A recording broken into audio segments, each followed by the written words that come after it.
So, good morning guys. Welcome to my YouTube channel, Viajero TV. And for today's vlog, bablog namin today is yung ating daily habit na ginagawa, which is pag-iibon.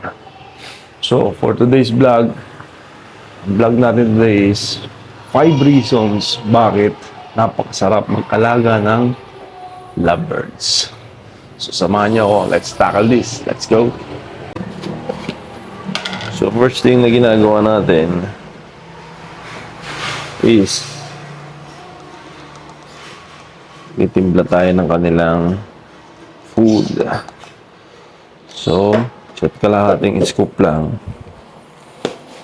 Then, mamaya uli yan sa hapon ang tuloy ng ating paggawa niyan. So, yeah. So, tapos natin timplahin yan kasi mainit pa yan. Pabalikan muna natin yan. Papakainin muna natin yung mga malalaking ibon. So, pakainin muna natin yung malalaki nating ibon.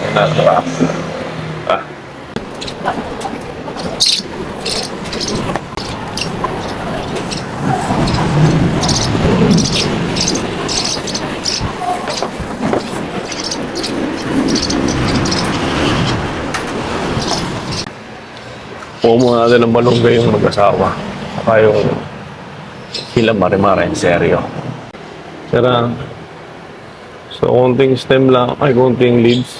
Then, isang stem. Hati na sila dito.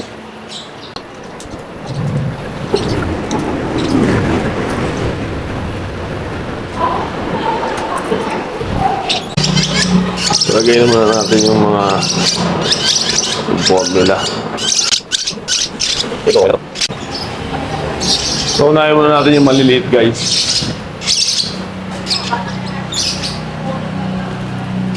Si Mochi at si Bean. Beautiful birds natin. So, 5 reasons bakit ko gusto hang mag-alaga ng ibon. Basically, number 1, they're very adorable. Napaka-cute nila. Tignan nyo. Very cute bird. Diba?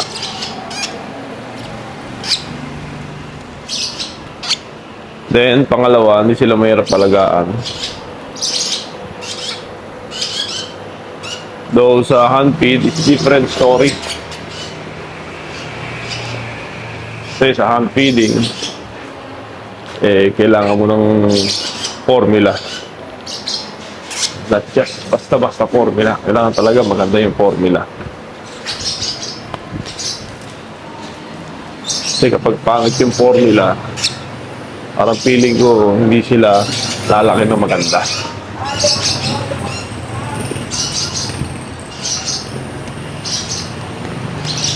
So, yun ang observation ko sa kanila. Number 4, please, napapalipad mo sila ng ganyan. Now, nakakatanggal talaga ng stress.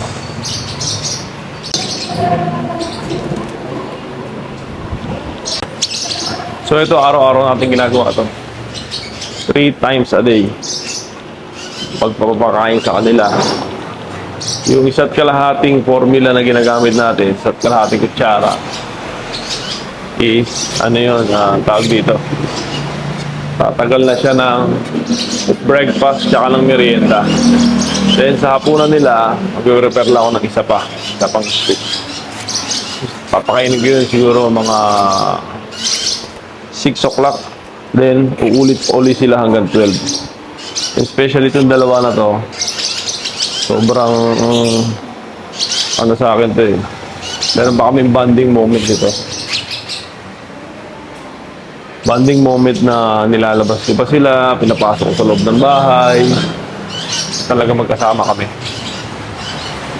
So, yun ang nagustuhan ko dito sa dalawang inakay na to. So, they are turning 8 weeks. So, nalalapit na para sila ay paliparin natin. Pero itong mga ibon na to, hindi sila lumalayo talaga. Ganyan lang sila, dyan lang sila sa kamay ko. Really unfit talaga. So siguro 2 more weeks pa or maybe 3 more weeks. I-outdoor ko na sila dyan sa labas. Meron din silang maganda na yung jump recall nila. Kahit malayo, kaya.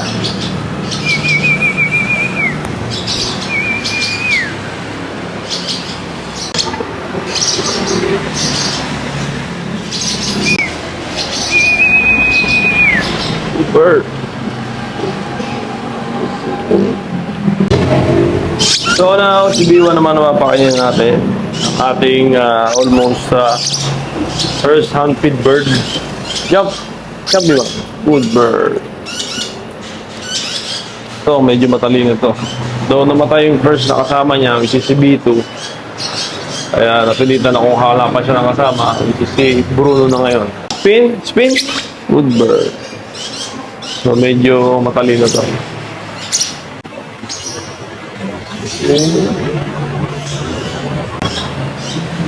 Ayun pa rin mga natin siya. Bird. Good bird. Ang ibon na ito, hindi siya nagpapahawak. Ayaw niya nang hinahawakan siya.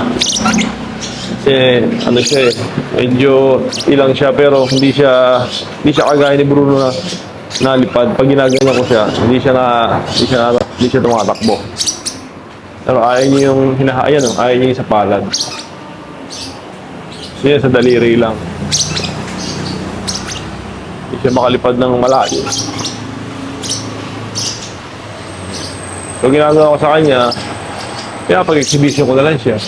Ikot, ikot, ikot, ikot, ikot. Good bird. O yan, napakain natin siya. Then later on, pag-titrixing ko sa loob. So, konti lang pakain ko dito kasi magpa-practice pa sa loob ng kanyang ginagawang tricks. Kaya natin si Bruno. Sunod natin si Bruno. So, si Bruno naman, ayan ang ating huling handbird na ibon. Pakainin. Ito naman, wala pa siyang alam na trick. As in talagang roaming around lang siya.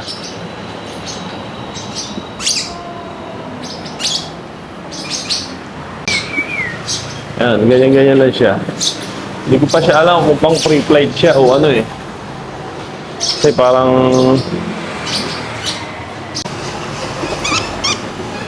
so yung dalawa naman ang pinagsabay natin. Si B1 dito gaano lumilipad talaga ng malayo eh. Ayan, ganyan lang sila.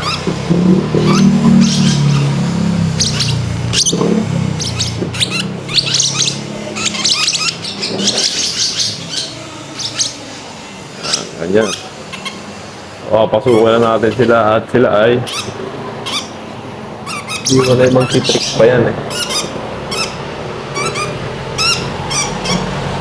Alright. Na. Bas na.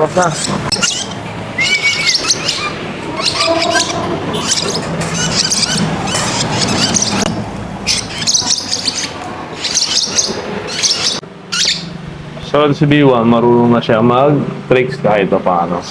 So, tayo sa loob. Pakita ko sa inyo. Spin, spin. Good bird. Come.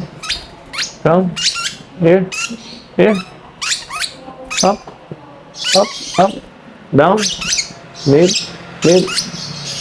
Spin. Good bird. Marunong din siya mag-fetch. Fetch.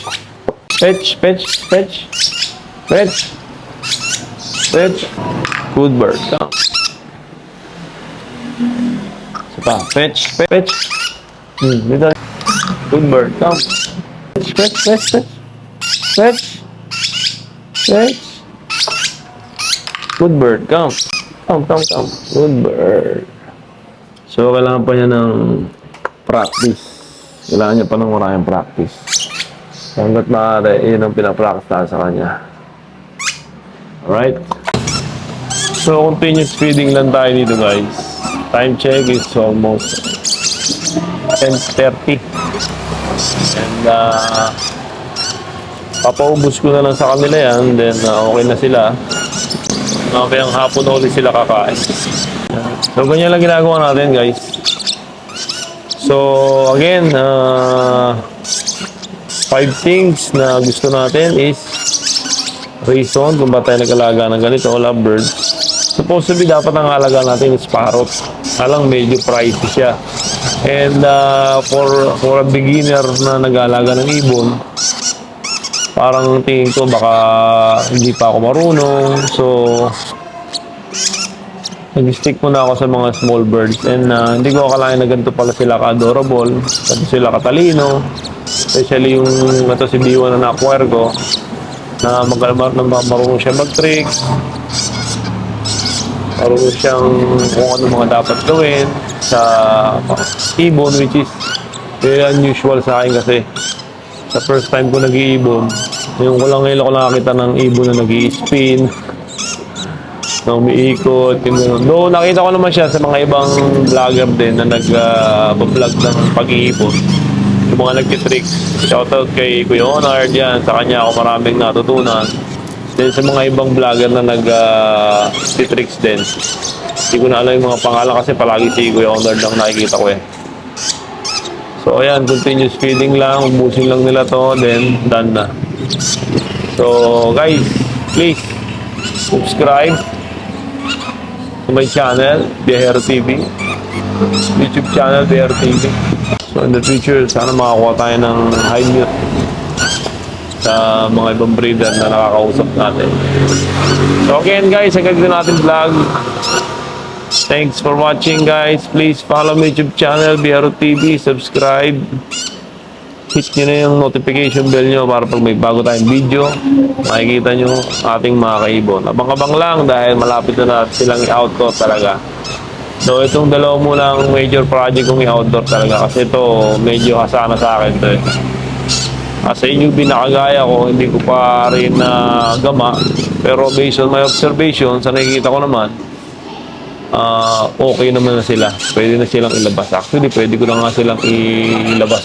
Ngayon, nga lang, medyo doubtful pa ako eh. Then may mga na-quarantine tips kay Sir sabi ni Daddy yun. Sabi ni Daddy ba yun? Na kailangan daw, nahawakan mo na siya. Uso, ito kasi itong dalawang to, hindi mo to mahawakan eh. Kaya hindi ko to test, hindi ko pa to verified na pwedeng mag pre-fly. At unlike itong dalawa, since the bata, kasama na natin yan. Since baby sila, tayo talaga nagpalaki yan. So tayo yung parang parenting nila. So okay guys, that's it. Thanks for watching guys. Please follow. Peace.